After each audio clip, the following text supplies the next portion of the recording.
Have you ever pondered why it's more fulfilling to please God than to please people? It's an intriguing question that strikes at the heart of our human nature. We are social beings, hardwired to seek approval, acceptance, and validation from those around us. Yet, there's a different kind of satisfaction. A deeper, more enduring fulfillment that comes from aligning our lives with divine principles, from living a life pleasing to God. Consider the fleeting nature of human approval. It's as inconsistent as the shifting sands, subject to change without warning or reason. Now contrast that with the enduring peace that comes from pleasing God. That peace is like a rock, unchanging, unyielding, and unshakable, a sanctuary in the storms of life. So let's delve into this deeper, challenging the status quo, pushing against the tide of popular opinion. Consider this.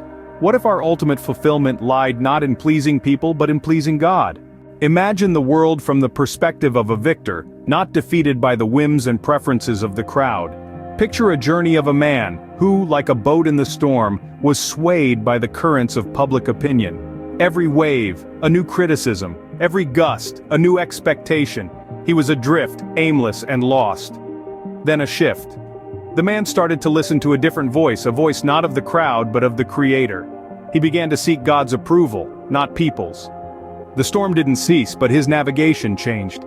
He found a compass in his faith, a guiding star in God's word. His victories, no longer defined by public applause, were now measured by spiritual growth and inner peace. As victors, we find our strength not in the applause of the crowd, but in the quiet affirmation of a pleased God. Just as each raindrop carries a unique message, so does our spiritual journey convey a unique testament. Picture, if you will, the soft patter of rain on a window. Each droplet, a messenger from the heavens, brings its own tale, its own wisdom. In much the same way, every one of us on our spiritual journey receive our own individual messages from God. These raindrop messages, as we'll call them, are nuggets of divine wisdom, guiding us in our quest to seek God's approval. They remind us that it's not the fleeting praise of people that matters, but the everlasting approval of God. They whisper to us that our actions, our decisions, our very lives should be oriented towards pleasing God. These personal messages, born on the wings of raindrops, are not just words, but a compass leading us to our true north. In the end, it's the messages through the raindrops that truly guide us home. What is the sound of victory? It's not the roar of a crowd, but the soft whisper of divine approval. Let's revisit our journey, shall we? We began with a provocative question, a challenge to the status quo. The call to please God, not people. Through the eyes of the victor, we saw life from a different perspective. A life that seeks divine approval over temporary applause. And then, the messages through raindrops. Each drop, a symbol of life's storms, carrying profound wisdom.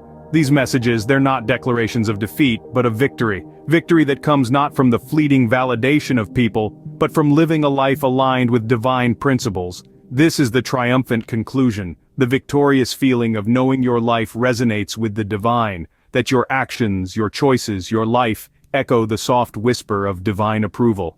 So, remember, true victory lies not in the applause of the crowd, but in the pleasing whisper of God.